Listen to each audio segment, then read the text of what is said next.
Em 1918, o Brasil enfrentava uma das maiores crises sanitárias da sua história. A chamada gripe espanhola avançava rapidamente pelos portos e cidades, espalhando-se pelo interior em poucas semanas. Em Minas Gerais, muitas regiões rurais ficaram isoladas. Estradas eram fechadas informalmente. Viajantes evitavam contato. Missas foram suspensas. Na zona rural de uma pequena comunidade mineira, cujo nome foi registrado apenas em arquivos paroquiais da época, existia uma grande propriedade agrícola administrada por uma família tradicional da região. A fazenda produzia café e mantinha dezenas de trabalhadores que viviam em casas menores espalhadas pelo terreno. Quando os primeiros sintomas apareceram, ninguém imaginou a dimensão do que estava por vir. Febre alta, tosse intensa, fraqueza repentina. Em menos de 2 semanas, parte dos trabalhadores estava acamada. Os relatos históricos mostram que muitos médicos da época não conseguiam atender todas as regiões rurais. Em várias áreas, o isolamento era a única medida possível. Segundo registros antigos preservados em cartórios locais, o proprietário da fazenda decidiu fechar os portões principais e suspender qualquer contato externo. A decisão foi registrada como medida preventiva. Mas algo aconteceu nos dias seguintes. Cartas enviadas à cidade mais próxima deixaram de ser respondidas. Um comerciante que costumava entregar mantimentos relatou que, ao chegar à porteira da propriedade, encontrou o local fechado e silencioso. Nenhum trabalhador apareceu para receber a carga. Nenhum animal circulava pelos arredores. Apenas o vento atravessando os cafezais. O isolamento, que deveria proteger a propriedade, transformou-se em silêncio absoluto. Documentos oficiais confirmam que meses depois, a fazenda foi declarada desocupada temporariamente. Mas não há registro claro do que aconteceu com todos os moradores. Alguns sobreviveram e se mudaram. Outros foram enterrados na própria região. O fato histórico é simples. Após 1918, aquela casa grande nunca mais foi oficialmente habitada. A propriedade foi vendida décadas depois, mas a casa principal permaneceu fechada, intocada, como se ainda estivesse esperando o fim da quarentena.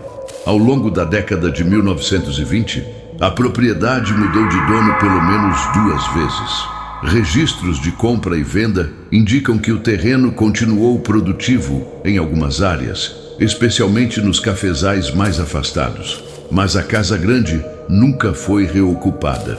Os novos proprietários optaram por construir moradias menores próximas às plantações. A justificativa era simples: a antiga residência estava deteriorada demais. No entanto, anotações encontradas em um livro-caixa da fazenda, datado de 1924, revelam algo curioso. Há uma observação breve, escrita à margem de uma página: evitar permanecer na casa principal após o anoitecer. Não há explicação adicional, nenhuma descrição, apenas essa frase isolada.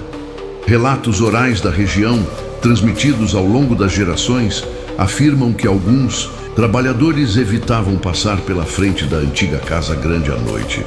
Diziam que as janelas pareciam refletir luz, mesmo quando não havia lamparinas acesas no interior. É importante destacar: não existem documentos oficiais que confirmem qualquer atividade anormal. O que existem são relatos, memórias contadas em rodas de conversa, histórias repetidas por descendentes de trabalhadores da época. Na década de 1940, um novo proprietário tentou restaurar parte da estrutura principal. Segundo registros locais, 2 carpinteiros passaram algumas semanas reforçando o telhado e substituindo tábuas danificadas. Mas o trabalho foi interrompido. Em um depoimento registrado anos depois, um dos familiares desses carpinteiros mencionou que eles decidiram não concluir a reforma por desconforto inexplicável. Não houve denúncia formal. Não houve ocorrência policial, apenas abandono. Com o passar dos anos, a mata avançou lentamente sobre o terreno ao redor da casa. A varanda cedeu parcialmente. Algumas janelas quebraram com o tempo, mas a estrutura principal permaneceu de pé, como se resistisse ao desgaste natural. Em meados da década de 1960, a fazenda foi parcialmente incorporada a propriedades vizinhas. A Casa Grande, no entanto, foi mantida intacta, sem energia elétrica instalada, sem moradores, sem uso oficial. E ainda assim, moradores mais antigos da região passaram a comentar algo recorrente. Em determinadas noites frias, especialmente no mês de agosto, parecia haver uma claridade breve no interior da antiga residência. Como reflexo, como lampejo, nada constante, nada que pudesse ser registrado, mas suficiente para manter viva a memória da casa que foi fechada durante a pandemia e nunca mais voltou a ser habitada.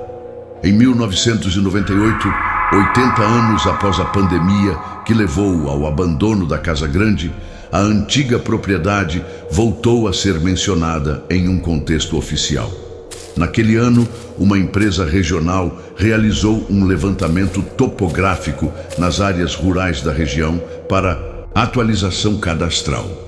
O relatório técnico menciona a estrutura da antiga casa como construção preservada, porém sem ocupação aparente. Nada além disso, sem observações extraordinárias, sem anotações adicionais. No entanto, um dos funcionários que participou da visita relatou anos depois, em entrevista informal a um jornal local, que algo lhe chamou a atenção.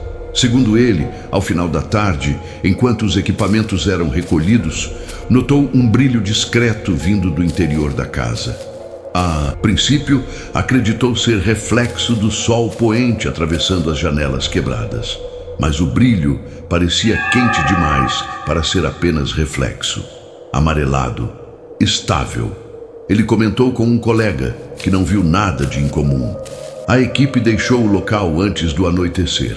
Não houve registro formal do ocorrido. Alguns anos depois, moradores da região começaram a comentar que, em determinadas noites de inverno, a casa parecia emitir uma luminosidade interna por alguns minutos. Sempre na mesma janela, lateral, sempre breve, nunca constante. Nenhuma rede elétrica estava instalada na construção. Não havia fiação ativa. A casa permanecia oficialmente sem fornecimento de energia desde que a propriedade foi fragmentada entre herdeiros. Em 2006, um grupo de jovens da região decidiu se aproximar da antiga residência durante a noite. Segundo o relato publicado em um blog regional da época, eles observaram a fachada por cerca de 15 minutos. Nada aconteceu, nenhuma luz, nenhum movimento. Mas, ao se afastarem pela estrada de terra, um deles afirmou ter visto pelo retrovisor uma claridade surgir na janela lateral. Rápida, silenciosa, sem qualquer fonte aparente. O grupo não retornou. Hoje, a antiga Casa Grande continua de pé. A mata ao fundo tornou-se mais densa. A estrada é pouco utilizada. Não há registros oficiais de atividades incomuns. Apenas relatos esporádicos, memórias fragmentadas, observações isoladas ao longo de décadas e um fato histórico documentado. A casa foi fechada. Durante a pandemia de 1918, permaneceu vazia e nunca mais voltou a ser habitada. Alguns dizem que a luz é apenas ilusão de perspectiva, reflexo distante, fenômeno natural. Outros preferem não olhar por muito tempo, porque, segundo eles, a claridade não surge para iluminar o interior da casa, mas para revelar que algo ainda está lá dentro, esperando que a quarentena termine.